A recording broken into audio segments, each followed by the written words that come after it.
Hi, thank you for joining us for another episode of Real Life with Lucy. Today I have my friend Karen, my really good friend Karen, has come to join us, talk about a few different things. One being her decision to get healthy by getting a gastric bypass, and second, kind of her transitioning and finding herself at this point in her life, which a lot of us do once we raise our children and they move on and different things happen with your marriage and things like that. So I want to welcome Karen Thank you. to the show. Thank you so much for agreeing to come on. It's not Happy easy to to be get here. people to come on. So I guess first let's start talking about like kind of where it all began. So when we were younger, you became a single mom. Yep. And we've come a long way since then, but I want to just briefly touch on how you got to where you are now. Sure. Thank you for having me. You're I know it was a little nerve-wracking to get here, but I'm happy to be here. I think it's important that you do share with people things that are going on, especially with women. So in high school, as you know, I got pregnant when I was 17 while I was still in high school, and I did have a daughter, and I raised her. I was a single mother for a long time, and I did get married, and I went back to college here and there to try to get my credits, and never could finish because work and taking care of my child always had to be first. Right. So eventually, I really landed on my feet most times in terms of a career. My last job, I was the vice president of business integration for a company that did emergency medicine and coding and billing. I was at that company for 12 years. Wow. Great career, upward mobility, started at the bottom, moved my way up. And last November, it just became pretty evident that I was no longer happy at this job, and mutual decision to move on, and kind of had the world at my feet, didn't know what to do. And my husband said, you should really go back and complete your degree. So I applied to Southern New Hampshire University. I was accepted, and I am graduating next May with an undergraduate degree as a substance abuse and addiction counselor. I'll eventually move on to get my graduate degree so that I can do full-blown counseling. But it's been a big change for me. It's really made me more confident. I love the work that I'm doing with the students. I think it's great, not to interrupt, but I think it's great that you figured out what you wanted to do, because it's taken me literally years, many different jobs, still trying to figure out exactly what I want to do. Sometimes it's tough, you don't know. It is. So it's good that you figured it out and went back to school. Well, I knew it when I was young, when I was 17, and said, I want to be a psychiatrist or a that's psychologist. great. Yeah. But life happens, and you have to, when you do get married, you have to put your family first. And as a single mother, I had to work. I worked 3 jobs, and I had to put that on hold. But I kind of came full circle. But once you've been in another job where you're making good money and you're used to those finer things in life, you start to say, oh, the job, what do they say? You should work to live, not live to work. I just decided that we could make a change. My husband has a good job. He's a vice president for a water solvency company, and so he can at least help me out while I go back to school. And he's so encouraging too, which is very important. Very encouraging. And I think what's interesting in school, a lot of these kids, they have jobs. They have to go to school full time. They have bills they have to pay. Most parents I know can't really afford to pay for college anymore, given a lot of the financial issues that have gone on with savings and things like that. So I'm always very, very grateful that I don't have to work, and that I can focus on school. So that's important, especially for what you're majoring in. Right. Psychology is tough. Right. Addiction's in my family, especially with my daughter and other family members, and I think we have a serious problem, especially in New Hampshire, a lot of problems with heroin right now, and I'm trying to get some involvement with some of the community advocacies and things like that. So that's great. That might be another good topic for your show, to see if somebody wants to come in and talk about what they're doing and stuff like that. I know that a lot of the New Hampshire towns are starting to get on board with what the Gloucester police did, where they're starting to have the addicts come in, turn in their drugs, their paraphernalia, and get them treatment instead of arresting them. Oh, instead of the waiting list, too. The waiting lists are so long for all the centers, right? Yeah. I know that we're doing a lot of petitioning right now with the heroin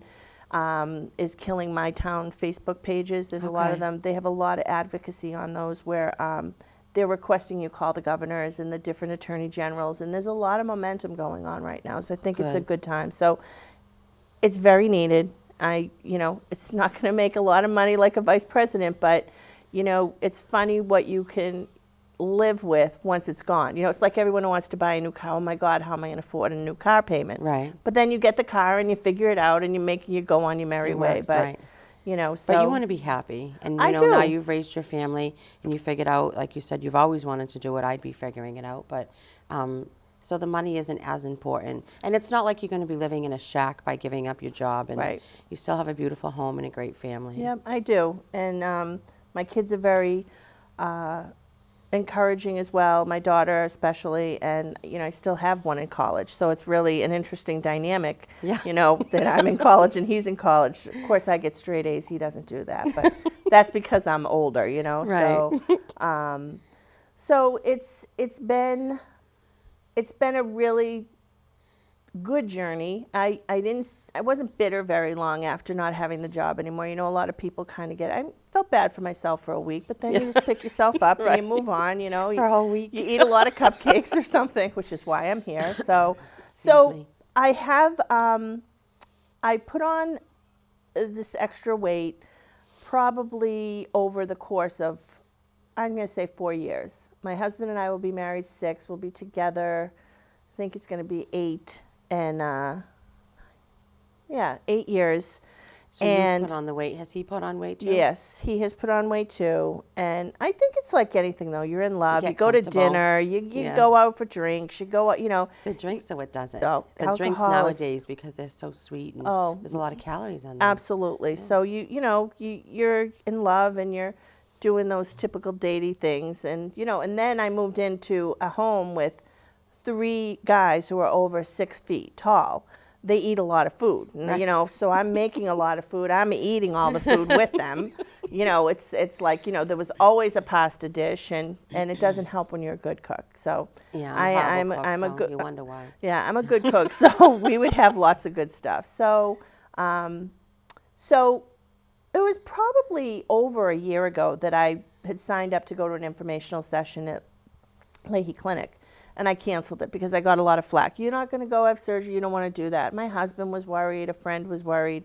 So I put it off. And then, actually, that was 2 years ago. And a year ago, one of my employees, a good friend now, she came to me and said, I'm getting a gastric bypass. I'm going in next week. I said, cut it out. And she did. And I was like, out. I wanted to know all the information. What did you do? What did you have to eat? Blah, blah, blah.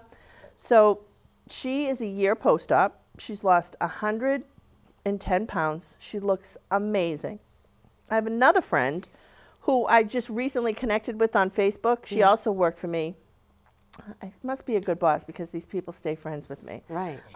But she is 7 years post-op. So I was already in the process of doing this. I decided to go to an informational session at Concord Hospital.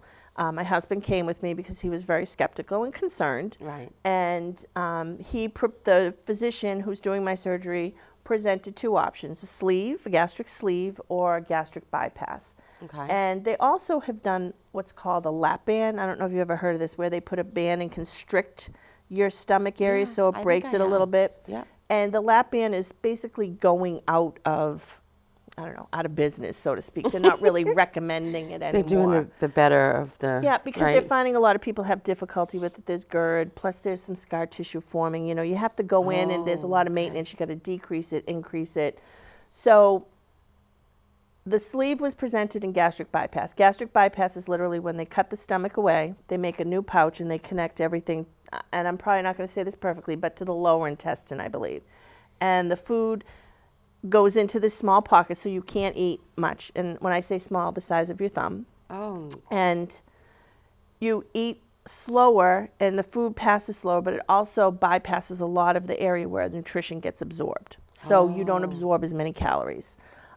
Protein is sort of top on the pyramid in terms of what you need to eat because those are the most important things to maintaining muscle and not losing muscle. Your and hair. Yeah, your hair, your nails, all those good things. Right. And so the sleeve is where they literally remove the stomach from your body.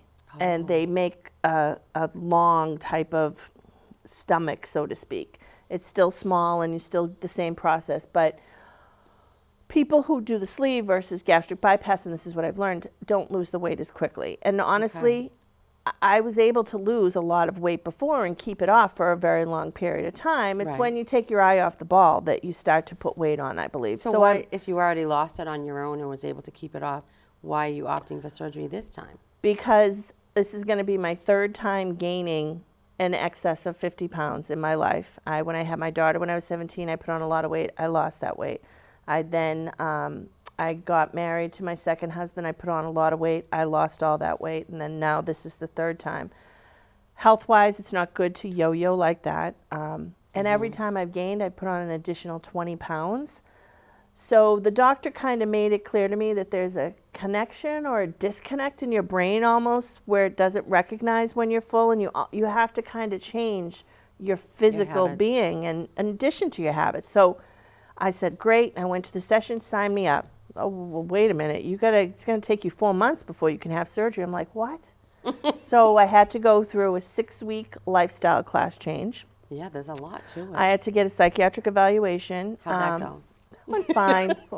I kind of probably psychiatrically evaluated her because, that's what I'm studying. But it's interesting, though, which I'll digress a minute.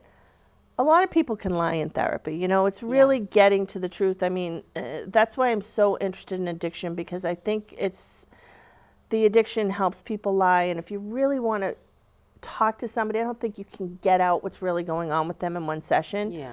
So you can really get around the system. I mean, I was asked, why do you want to lose weight? Well, number one, I want to look good. But two, I have a grandson. I want to get down on the ground with him. I'm tired of hurting and my bones aching. You carry a lot of weight.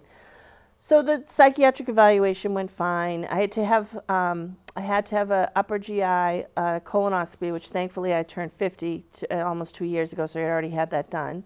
I had a stress test recently too, so that could be lumped into it. I don't snore, so I didn't have to have a sleep study, but there's all of these things that have to occur. You need to meet with the nutritionist. You need to meet with an exercise tech. You have to commit to exercising an hour a week. And, so I got the step thing, the Fitbit, and I don't do it every day, but I do get it in the majority of the week. And I've tried Zumba, and I've tried, some other things. Zumba, I right? did like Zumba, but of course, a big person in Zumba is you're hurting the next day. Thankfully, everyone was very nice. There were women of all sizes, so it was not intimidating at all. Right. So I had to go to 2 support group meetings, which, once you're out of surgery, you literally, I don't know if you know those things you drink medicine out of, like NyQuil or, the cough syrup. That's literally the amount of liquid you'll be able to drink initially in an hour. Oh, that's the only. I and drink then, like a gallon a day of water. And you still have to try to get all your liquids in, but that's only for 4 days. Then you go into protein shakes, and then that's all liquid food. You can do cream soups, but you got to strain it, like the woman said to me. How long are you in the hospital after the surgery? So Not to interrupt it's you. Tuesday at noon, Tuesday the 28th at noon, 2 nights, and then I go home on Thursday. And then, So you'll have an IV some of the 4 days too? oh yeah, they put an IV in you as soon as you That'll get there help you. because you literally haven't eaten or drink anything since midnight. And there's a pre-op diet, and I mean, a lot of people, and I am one of those people who used to feel this way, that, oh, that's the easy way out. And maybe that's That was why. the first thing you said when you told me. Yeah, maybe 'cause I people didn't do say want to that. take the easy way out. How can someone who's accomplished so much, and I was a single mother, the odds were against me. I mean, there was a book written about how single mothers were going to destroy the United States. I mean, I think that it bothered me that I couldn't get my arms around it. And, I contemplated, do I have an addiction to food? I went to an OA meeting. I don't have a binge eating disorder. I have a friend who bravely confided in me that she had that, and it's devastating. But in my studies right now, I'm learning about binge eating disorders, and they're called process addictions and behavior addictions, like gambling, shopping, internet, cutting. You know how you hear kids, that's really a behavioral addiction. So I really explored everything. Been on Weight Watchers, been on Jenny Craig, bought all that food from, can I say, Nutrisystem, gross. I've done like everything. I think I even went on Fen way back when, which was very, remember how bad, before they pulled it from the market.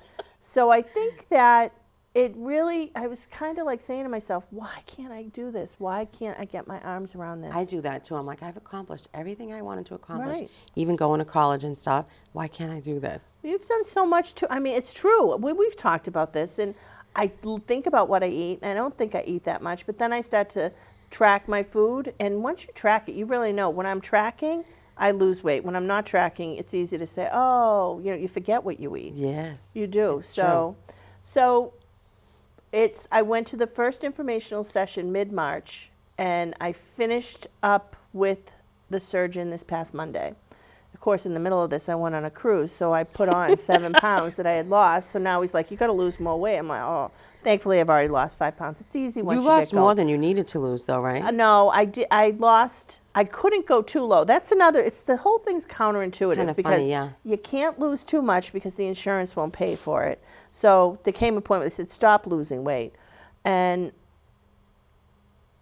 I feel one of the smaller people in the group. There are some people who are like over 400 pounds who've done this, and we had 2 gentlemen come to speak with us, and it was amazing. And what you have to go through for the rest of your life. I mean, some people It's a can't total eat lifestyle pasta. change, Some yes. people can't drink alcohol. You can't. Well, there's a 20%.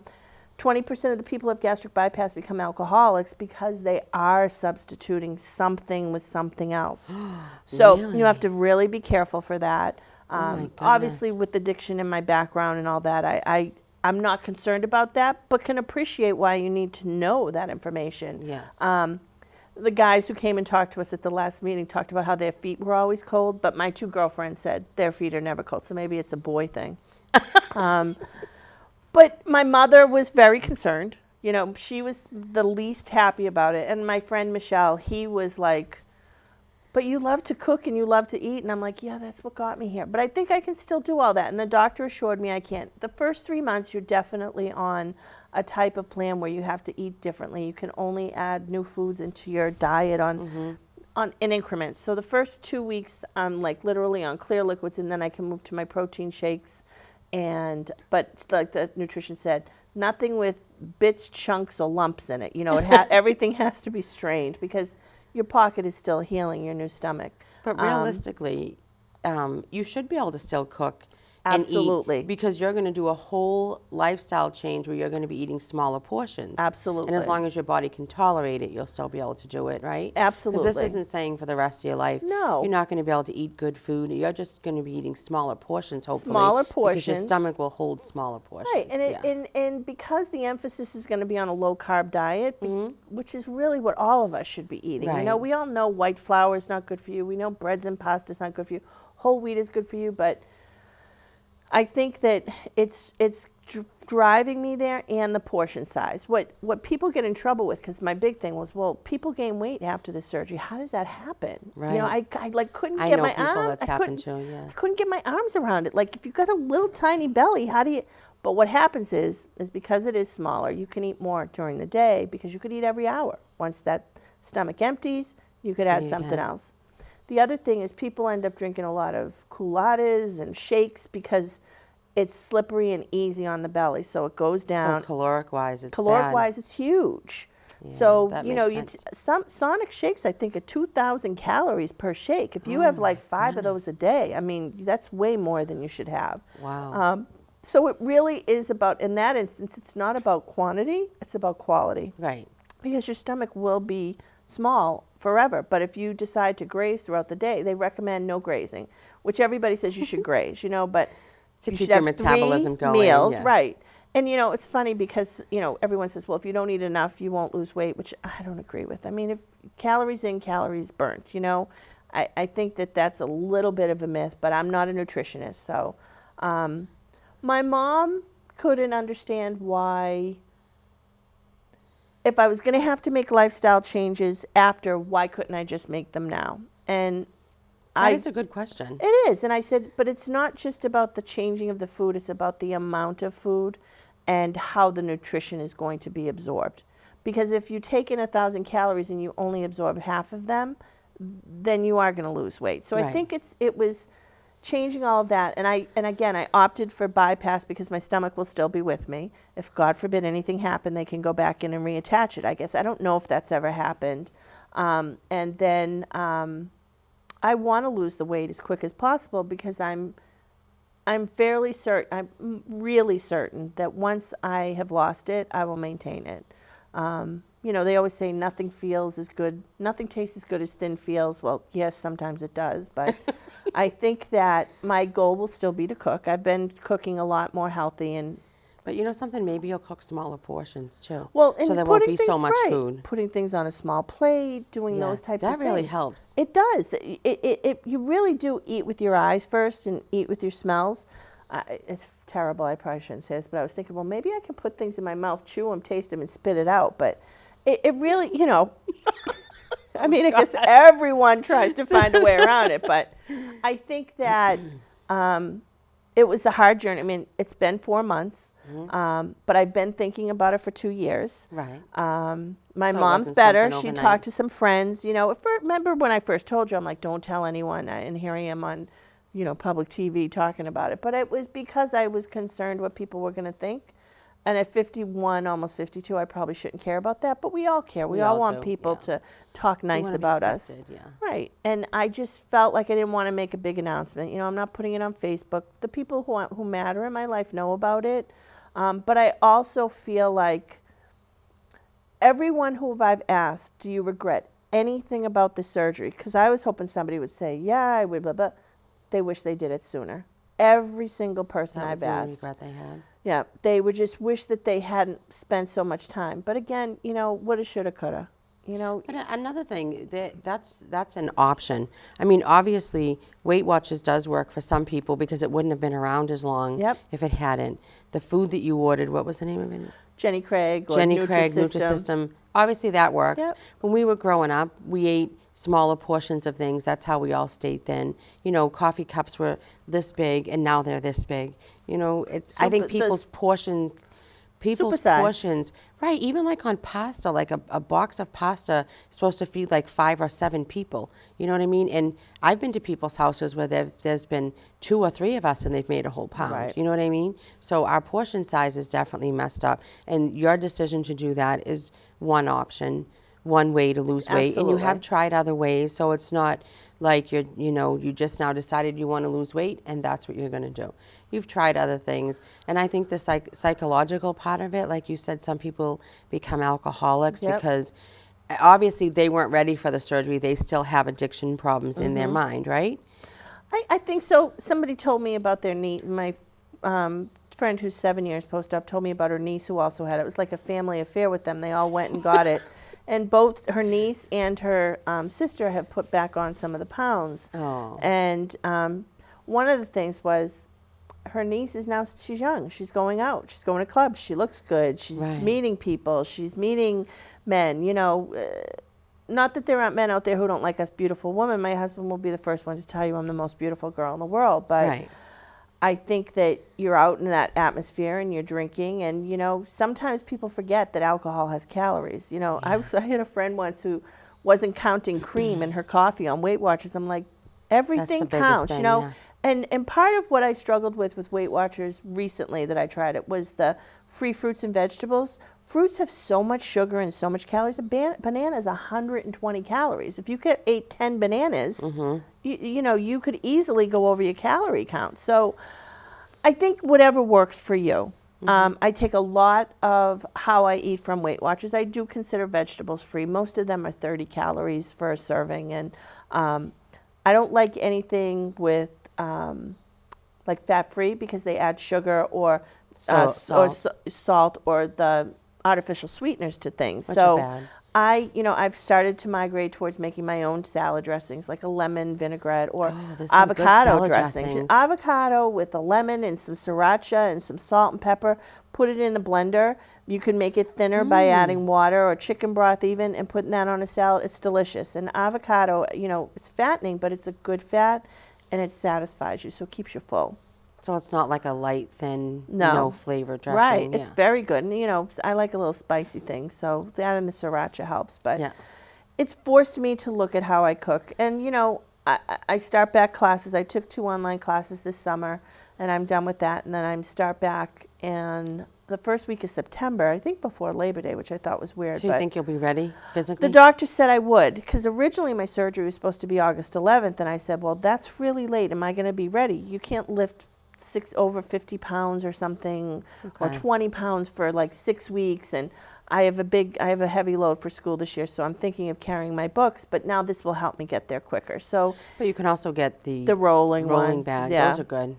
So, so I'm excited. I'm a little nervous. Like I said before when we were talking, it's really here, and you know, I'm on a pre-op diet right now where I can have to do shakes and a small meal, and it's definitely a lifestyle change, but I'm looking forward to getting this piece of it over. And you know, they recommend you start walking again right away. So I have a puppy, as you know, so we'll be able to go out for quick little jaunts. It's funny too when you're working towards a goal and you have that goal in sight, how you do exercise every day and do things every day. I recently went to the nutritionist, and I'm going to start, I started counting my carbs on a glycemic index, so that way it doesn't like spike my sugar or anything like that.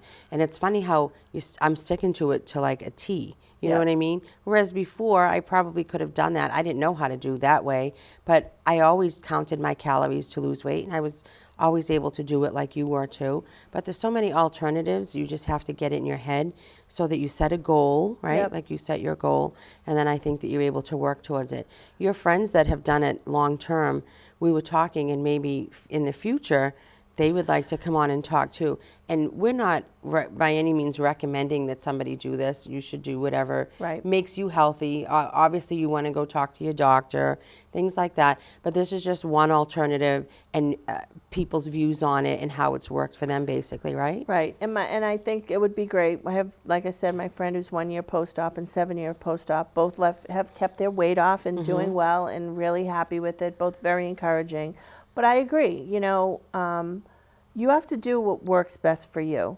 You know, some people are afraid of surgery, and they should be. You know, you're closest to dying when you're under anesthesia.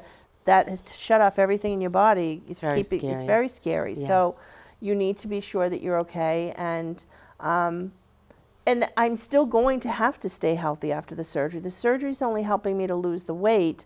It's all up to me after that to keep that weight off and continue to do exercise. So it's a tool.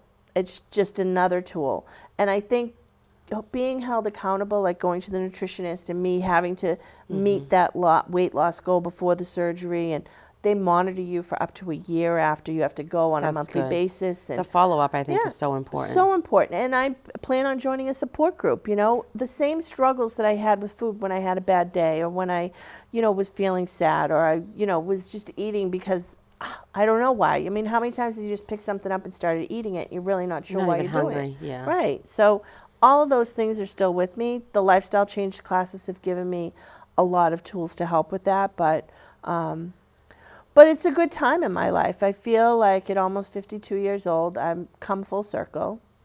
I'm like 95% of the way of not caring what people think, which is huge for me, because I always do. Care what people think. And I think people it's okay. that say they don't, I don't know if that's totally truthful. Right. And I think it's okay to care what people think. We should be considerate You of just shouldn't others. run your life and make decisions on that. Exactly. Yeah. Not everybody's going to agree with you. You taught me that well, and you know, you and I have this whole debate about Facebook and people putting their things out there, but I've seen a lot of people come full circle and starting to listen to other people's opinions and consider things, and that makes me happy. It doesn't mean you agree with it. Right. It just means that you have an opinion and they have an opinion. Right. You don't have to agree on the opinion. Right. Like we said, a lot of people have died so that we'd have an opinion. That's what's good about living in this country. You don't get killed for your opinion. So why would you fight over it? Right. You know what I mean? It's you know, the best thing I think about living in America is that there is a lot of different viewpoints, and we can all change our mind at any time. You know, when anybody changes their mind, you know, with some of the political banter right now, well, this is what he said 2 years ago. Well, he could have changed his mind. I've changed my mind about a lot of things. I mean, isn't that part of what goes on? You know, it's true. It's part of your revolution, I think. Right, absolutely. And I think, you know, we've all been impacted by a lot of things in our country and personally, you know. So when do you think you'd like to come back on after your surgery. So yeah, I'm gonna Assuming you'll need. be ready. I think a couple of weeks. Well, give me a couple of weeks, and then I think that would be great. I'll come back on. We can talk about my progress. Yes. Part of the reason why I decided to tell more people too is because I guess initially I could lose like 40 pounds in a month, and I don't want people to think I'm sick. Right. You know, people are going to look at you and think, "Oh, what's going on? Is she ill?" And Is she doing drugs? Right. You know, is she? That's a good point. I didn't even think about that. Somebody could think that. So, so 2 weeks I go for a post-op visit. I think that Saturday after that we could talk again, and I could give you some insight into how I'm feeling. And I feel very, very well cared for with the program that I'm going through. That's important. And that you know that you're going to have the support Yeah. after the surgery, I think, is the most important. yeah.